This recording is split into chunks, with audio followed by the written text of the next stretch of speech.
basically the same age, but women at this period in time is a great change in our life on many different levels. Is there sort of some patterns that we tend to fall back on, or perhaps we don't spend enough time working on ourselves? Our pattern is to always look after others. Yeah. That's the primary if you're a Yeah. parent.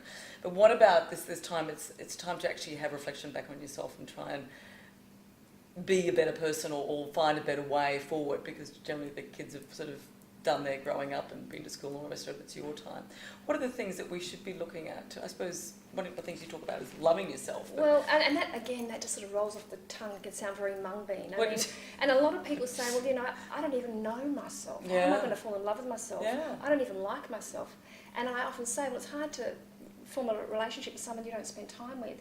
And often at midlife, we've been on remote control, and whether you've had children or you haven't, the 20s and 30s are very much about building a life. And, you know, some of the most maternal people I meet have never had children, and the most paternal people I meet. But what midlife is about, with all of this self-care and this emotional fitness, it's about putting away for your emotional superannuation.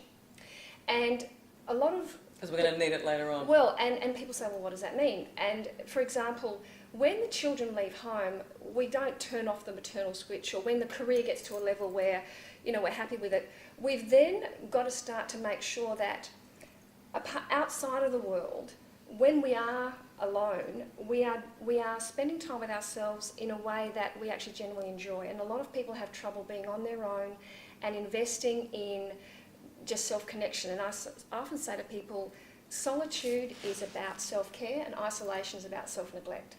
And so times of solitude at midlife have got to become deliberate, because we're gearing up for the next grander years. And there are no... So you're saying we should be spending, sort of taking time out for ourselves, by ourselves? A bit more, than we normally do, because life gets busy, and it doesn't matter whether you're married or single, or you've got children or you haven't. We often have to recalibrate at midlife and just check in with where we've gotten to. Are we happy with where we are? And if we don't make some adjustments now and do a bit of a stock take and perhaps a renovation, where are we going to be in 20 years? Be hanging out on a limb and nothing around you is familiar.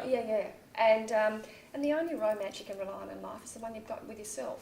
And it's got to be robust. And so I remember reading a beautiful story on the Japanese pearl divers, the women in their 60s. Once they stop menstruating, they can dive deeper. And they see this great opening once their maternal years with their children end, that they can actually start this wonderful level. And I think in Western society, we don't spend enough time focusing on the two major rites of passage for men and women. That's the beginning of fertility and the end, because they have with them assets and liabilities, and we need to keep upskilling. And I think, especially at menopause, it's a beautiful time for women and men too, because libido drops off a bit. You know, it doesn't nag you as much. And if you're going to be intimate with somebody, it's about pure desire at that point. And desire is all about heart.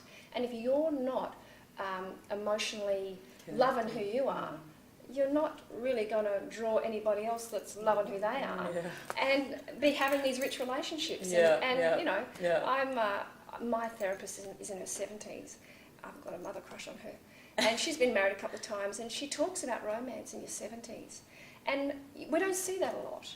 You know, and she talks about self-care, and people say to me, you know, you've been clean and sober 18 years, you're still paying a therapist, and I say, absolutely. You know, therapist is a beautiful word that means, I'm not a therapist, but, you know, the therapist that I see, it means attendant to the soul. And when you don't have emotionally available elders, it's wise to invest in somebody to be that.